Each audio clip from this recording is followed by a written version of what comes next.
Bu bo'lsa yer shari. Siz va 7 milliarddan ko'p odam turmush kechirayotgan planet. Siz pishiq biladigan narsalarning hammasi mush yerda.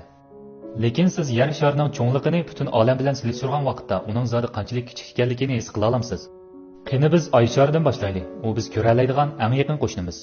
Siz balkim Oy shari yer shariga nihoyat yaqindek his qilishingiz mumkin, chunki u hamon kech osmonini yo'ritib turdi. Lekin amaliyotda Oy shari yer shariga unchalik yaqin emas. Aksincha u bizdan 384,400 kilometr yiroqlikda. Bu oraliqda dal 30 dona yer sharini sig'dirg'ili bo'ladi. Agar mashina haydab 100 km/soatlik suratda Oy shariga berib sayohat qilmoqchi bo'lsangiz, buningga taxminan 160 kun vaqt ketadi. Bu bir odamni cho'chitgidek oraliq bo'lsa-mu, lekin allaqachon 12 nafar odam uning ustida oyoq izini qoldirib qo'ydi. Bu insonlar oyoq bosgan eng yiroq, shundaqla birdan-bir osmon jismi, hamda bu insoniyatning eng qaltis muvaffaqiyatlarining biri. Bu bo'lsa Oy sharida kuzatilgan yer sharining holati. Agar siz shu olam uchiqchilari bilan birga turgan bo'lsangiz, agar siz yer sharidagi ma'lum biriga uchur qaytarmoqchi bo'lgan bo'lsangiz, bu parcha uchurning ikkinglarning orasida berib kelishiga faqat 2,5 sekundlik ketadi. Bu bo'lsa yo'riqlik suratiga barobar. Bu bo'lsa Mars turib tortilgan bir parcha yer sharining surati. Siz ko'rgan shu kichik nuqta dal Mars turib ko'rsatilgan yer shari. Amaliyotda Mars bilan yer shari o'rtasidagi o'rtacha oraliq taxminan 225 million kilometr. Lekin bu oraliq eng yiroq bo'lganda yana 401 kilometrga yetadi. Bu agar bir odam eng oxiri Marsga chiqqan bo'lsa, bu odamning Oy shariga chiqqan olam uchqisi bosgan musofadan 986 esa yiroq musofani besib tamomlaganligidan darak beradi. Bu xil ahvol ostida yer shariga bir dona qisqa uchur avantish ketgan vaqt faqat 2,5 sekund emas. Amaliyotda faqat uchurning yetib berishiga 20 minut vaqt ketadi. Bu ahvolda jiddiy aloqa aslo amalga oshmaydi. Apparatni texnik yiroqlashtirganda biz insonlar yasab chiqqan yer shariga eng yiroq bo'lgan sun'iy kuzatish asbobi sayohatchi 1-nomerni payqay olamiz. Hozir u yer shariga dal 138 astronomiya birligi yiroqlikda. Astronomiya birligi EU bilan qisqartirib yozilgan bo'lib, yer shari bilan Quyosh orasidagi oraliqda. Ya'ni shundoq deyishga bo'ladiki, sayohatchi 1-nomer yer shari bilan Quyosh orasidagi oraliqdan 130 asa yiroqlikda. Uning uzunga so'zilgan musofasida u apparatni yer shariga qaratdi hamda uni bir parcha suratga tortdi. Shundoqli qarag'animizda bu parcha rasm ancha tonish ko'rinmaydi. Lekin meningcha bu bo'lsa insoniyat tarixida tortilgan eng buyuk bir parcha surat. Mana bu arzimas sangar ranglik nuqta dal yer shari. Karl Edward Sagandan boshqa hech qanday bir odam bu suratga tuvangidek isil baho berib boqmagan.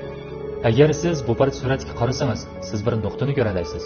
U dal yer shari, u dal oila, u dal biz. Siz anglab boqqan har bir odam, har bir insonning hammasi mush yerda turmush kechirdi. Biz boshdan kechirgan xushallik va azob, necha ming xil dinlar, ideyalar va iqtisodiy ta'limotlar, har bir ovchi va chorvachilar, har bir qahramon va to'g'ri yuraklar, har bir madaniyat barpo qilguvchi va halok qilguvchilar, har bir podshoh va dehqonlar, har bir jup muhabbat qaynimga cho'mgan oshiq mashhuqlar, har bir umidga to'lib toshgan bolalar, har bir ona va otalar, har bir kashfiyotchi va izlanguchilar, har bir axloq mualliflari, har bir chiriklashgan siyosiyonlar, har bir darajadan tashqari cho'lponlar, har bir oliy darajalik rahbarlar, tarixdagi har bir avliyolar va gunohkorlarning hammasi mushu quyosh nuriga cho'mgan changtuzang ustida borliq kelgan. Sayohatchi 1-nomer hozir sekundiga 17 km/soatlik suratda olg'a ilgarilayotdi. Lekin hatto bu xil surat ostidami u texi bizning quyosh sistemasining yanidagi Orita tumanligiga yetib bora olmaydi. Quyosh sistemasidan olqigan vaqtda biz texnik planetlararo qo'shnilarga yo'liqamiz.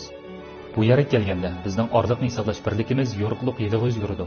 Bir yo'riqliq yili yo'riqliqning bir yilda kezalaydigan oraliqni ko'rsatadi, yoki u 9,461 trillion kilometrdan keladi. Bu bo'lsa Quyoshdan boshqa yer shariga eng yaqin turg'un yulduz, lekin u yana bizdan 4,2 yo'riqliq yili yiroqlikda. Texmi aniq tushunish uchun, agar sayohatchi 1-nomer yo'nalishini o'zgartirib qo'shni yulduzga yuzlansa, u yana 70 ming yil vaqt sarf qilib u joyga bora oladi. Boshqacha aytganda, agar siz bayotdan Oy shariga berib sayohat qilganga o'xshash mashinangizni haydab 100 km/soatlik suratda u yerga berib sayohat qilmoqchi bo'lsangiz, undaqda buningga olamning butun yeshidan yana 6 ko'p vaqt ketadi. Lekin siz yetib borgan vaqtda qo'shni planet allaqachon mavjud bo'lmasligi mumkin. Kamerani texnik yiroqlashtirganda biz butun samanyol sistemasini ko'ra olamiz. Uning ichida yer shari faqat mushunchalik yerga joylashgan. Bu kichik sariq nuqta dal bugungacha sun'iy elektromagnit to'lqini yetib bora oladigan eng yiroq doira.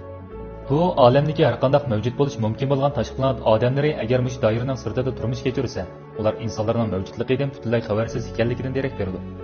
Mana bu biz bilalaydigan doiraning sirtida hamma narsa timtosliq cho'mgan. Butun samanyol sistemasini boshdan oyog'igacha teshib o'tsak, bu oraliq 100 ming yo'riqqa keladi. kam deganda 100 milliard dona yulduz uning ichiga joylashgan. Lekin siz butun yulduzlar kecha osmoniga to'plashgan manzarani azaldan ko'rib boqmagan. Chunki siz ko'z orqali bevosita ko'ra oladigan 99% turg'un yulduzning hammasi mushu bir nuqta doirasi ichiga joylashgan. Lekin hatto bu g'oyat zo'r samon yo'l sistemasini boshqa yulduz sistemalar bilan bir qator qo'yg'ili bo'lsa-mu, apparatni texnik yiroqlashtirganda biz 54 dona o'xshash bo'lmagan yulduz sistemasini o'z ichiga olgan bir yulduz sistemasi to'pini ko'ra olamiz. Uning bir beshidan yana bir beshiga bo'lgan oraliq taxminan 10 million yevroga keladi. Lekin apparatni yana bir qadam yiroqlashtirganda biz sumbola darajadan tashqari yulduz sistemasini ko'ra olamiz. Uning oldida bizning samon yo'l sistemasi faqat ko'zga chiliqmaydi, chunki bu yerda oz deganda yana boshqa 100 dona yulduz sistemasi to'pi mavjud. Hamda bu darajadan tashqari yulduz sistemasi to'pining bir beshidan yana bir beshiga bo'lgan oraliq bo'lsa, tasavvur qilib bo'lmagidek 110 million yevroga keladi. Sumbola darajadan tashqari yulduz sistemasi to'pi g'oyat zo'r bo'lsa-mu, lekin u Laniyaga darajadan tashqari yulduz sistemasi to'pining bir burjiga joylashgan. Mana bu parcha gigant cho'ng qurilma to'ri, dal bizning yulduz sistemamizning, o'xshashda uningdan boshqa 100 ming yulduz sistemasining makoni.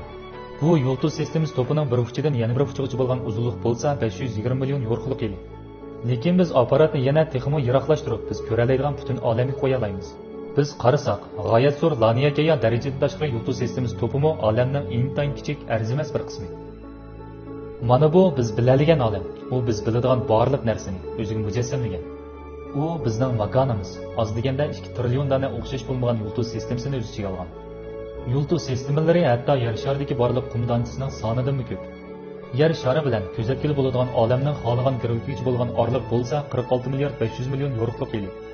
Bu yana uning ikki uchining orliqi 93 milliard yevroga kelish ekanligidan darak beradi. Lekin texnik qiziqarli bo'lishi mumkin bo'lgan olamning sirtida zada nima bor? Esingizda bo'lsinki, ko'zatgili bo'ladigan olam faqat hozirga qadar biz ko'zlaydigan barliq narsalar. Shunga biz shunday deyalishimiz mumkinki, olamning sirti bo'lsa, biz tasavvur qilgandan texmo bepayon, texmo randor, g'aroyibotlarga to'lgandir. Biz uning sirtining nima ekanligini bilmaymiz. Buning bir oddiy sababi bo'lsa, nihoyat yiroq joydan tarqalgan nurning olamning umr doirasi ichida yer shariga yetib kelishiga yetarli vaqt yo'q. Hatto ba'zi o'rinlardagi nurlar balki mangu bizga yetib kelmasligi mumkin.